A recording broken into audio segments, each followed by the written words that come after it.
Welcome to the AUA News Inside Tract podcast. Today's Inside Tract podcast is part of the Voices series, which is brought to you by the Diversity, Equity, and Inclusion Committee.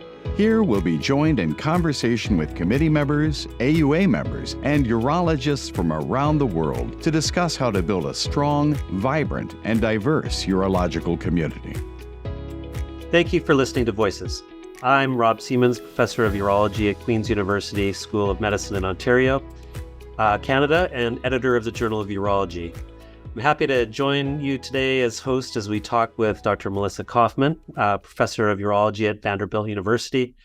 Dr. Kaufman is, of course, also an associate editor of the Journal of Urology and has agreed to sit down with me today to chat a bit about the importance of diversity in peer review of our scholarly publications. Dr. Kaufman, Melissa, thank you for joining us. Thank you so much for having me and for hosting this initiative. I'm really delighted to have the spotlight from the AUA to talk about this important topic. It is indeed an important topic. Just to start off, Dr. Kaufman, I thought listeners would be interested in your journey to now becoming an associate editor at the Journal of Urology, and maybe some background in training and experience in research and peer review over the years. Well, that's a really interesting question, Rob. My engagement with peer review began long before I considered myself a peer to the authors of the manuscripts that I was reviewing. Our former JU editor, Dr. J. Smith, ensured that all the residents in the program at Vanderbilt were provided the opportunity to engage in peer review with appropriate oversight very early in their careers. And, the basics of the fundamentals of peer review, of the process of developing and publishing evidence-based data is critical to move science forward. It has simultaneously been ingrained as a privilege and a really extraordinary responsibility. And it's one that I think we need to begin to engage all the house staff at a very early time. This practice is essential for validating our medical literature, but for urologists, really formal training in the fundamentals of even how we undergo manuscript evaluation and productive review is an overlooked component of residency training. And despite this really critical importance, even those that are endeavoring into academic positions, or even those that are already in academic positions, don't have a robust skill set for successful participation in the peer review process. So I believe that development of a formal curriculum that is utilized across all of our residency training platforms would be beneficial.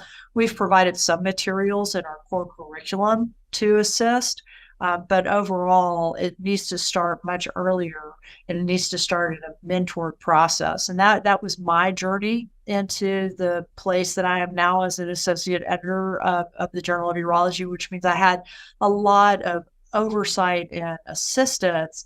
And I think that that's one thing that we can do to further engagement throughout the field.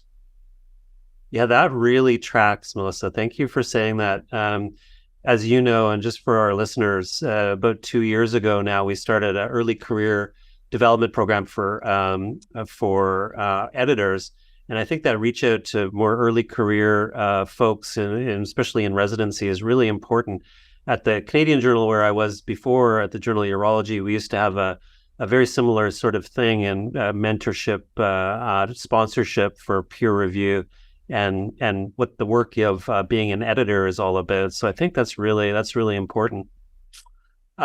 So as you well know, there's been a lot of changes occurring in academic publishing over the last few years, and that pace of change is really ramping up.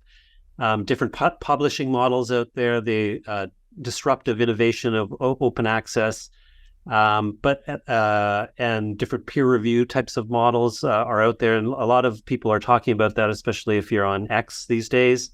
But I'm just wondering, from your end, what stuck with you in terms of being both most noteworthy in terms of what's going on in terms of academic peer review and innovations in publishing that might be affecting authors, reviewers, and editors like yourself? Prominent in that question, unfortunately, in this age of electronic submissions and artificial intelligence, there's really been ample opportunity to defraud the peer review process. And there have been really several high profile schemes with impersonation of reviewers that have been uncovered, which has kind of resulted in substantial security changes in our editorial systems. But the fraud category also includes like overt predatory behaviors, like breaching confidentiality, plagiarism, stealing ideas, even holding a manuscript hostage while your competing publication moves forward. As a peer reviewer, it's really an honor to be at the forefront of concepts in your area of expertise.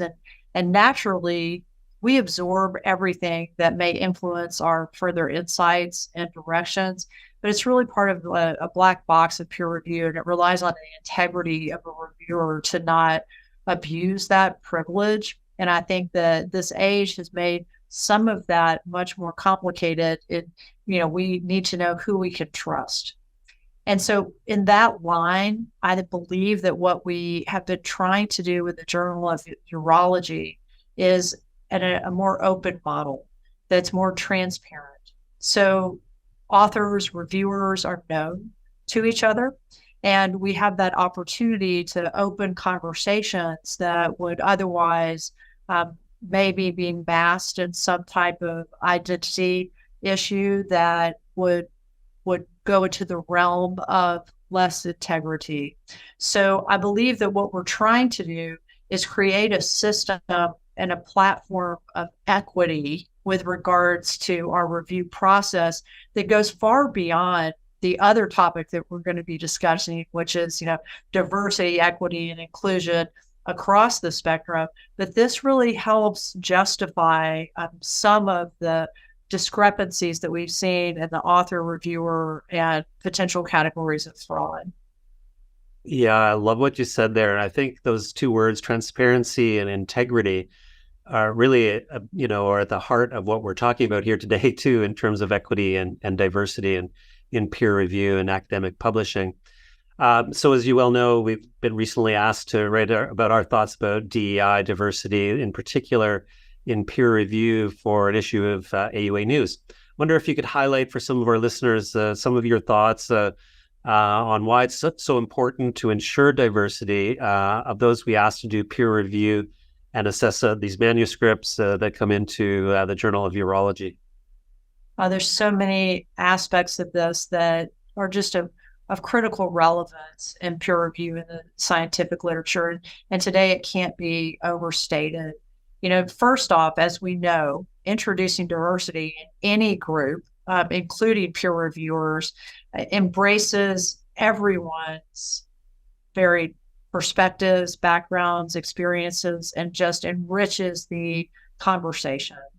It fosters a really broad range of insights and evaluations that we might not take in context of our own cultural sensitivities, and leads to really more well-rounded assessments of the manuscripts.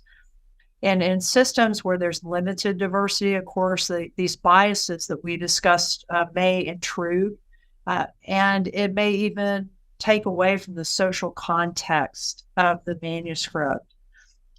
So one of the most important aspects, though, is that this needs to reflect the populations that we serve. It's not just the population in urology, but it's also the populations that we serve, which is everyone. We want to reduce the risk of bias. We want to make decisions based on merit, and we want to make patient-centered decisions that go into personal preferences and experiences. And without that landscape of diversity, you just are unable to do that in any medical discipline, but particularly in urology, where our discussions are often of very sensitive and intimate topics that don't broach into the common vernacular. Yeah, that's absolutely true. And I think that link specifically to the diversity of our patients and health equity as being really, key to all of this is so true. And as you well know, as you're part of it, over the last few years, we created a subcommittee of sorts for the editorial team members, as well as some members outside of the journal, to be part of our editorial board, thinking about DEI and publishing. And specifically, we named it our head table, Health Equity and Diversity. I wonder if you could speak to our audience a little bit about this and how you've seen this group tackle some of the issues on diversity of voice and our readership and our patients at the Journal of Urology. Historically, I think we're all aware of this need because of underrepresentation, because of marginalization in society, and therefore in science, that culminates in bias in all these processes. And so there have been several initiatives that I think we've undertaken that are of extraordinary value. But the first one is that we are not the first to recognize this. I know that we all live in our siloed systems, and we somehow believe that, we are the innovators of all these concepts and ideas. But in fact, we recognize that our disparities and may be more profound in urology than some other disciplines, but we're not the first ones to tackle these problems. So one of the beauties is that we have engaged multiple other publications to build a library of resources for best practices across all the AUA publications, across the entire platform. And to me, that's been the most important aspect, is that we recognize there's so many others have done a lot of the heavy lifting and are willing to share. They're willing to share their concepts, their ideas, and their actual pragmatic utilization in order for us to incorporate. So one of the first things that we knew we needed to do was to gather information.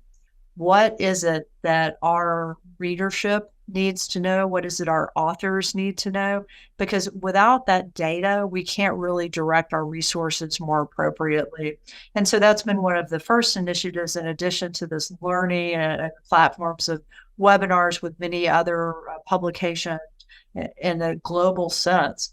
We really have to capture this demographic data and send this back to our head table to work and define what's going to be important for urologists. Yeah, no, I agree with that completely. I'm actually quite proud of that part of what we've been doing so far at the head table. It's work, never completed work for sure, but we've learned so much from reaching out with other publications, other groups, and what they've been doing specifically for their journals. It's been a real eye-opener for me personally. Dr. Kaufman, thank you again for sitting down and talking about all these important issues with us. I appreciate your leadership in particular on this front at the journal, and me personally, to be honest. And I think it's important for our listeners to know that this work in terms of DEI and in publishing these initiatives is maybe a bit in its infancy, but substantive across many different specialties. All of this, of course, is a real benefit for our science, as you mentioned, and scientific dissemination of our journals at the AUA, and not just checking a box on a scorecard. Thank you again for your time and insight. Thank you, Dr. Siemens. This has been Voices, an AUA News Inside Tract podcast, and is brought to you by the Diversity, Equity, and Inclusion Committee.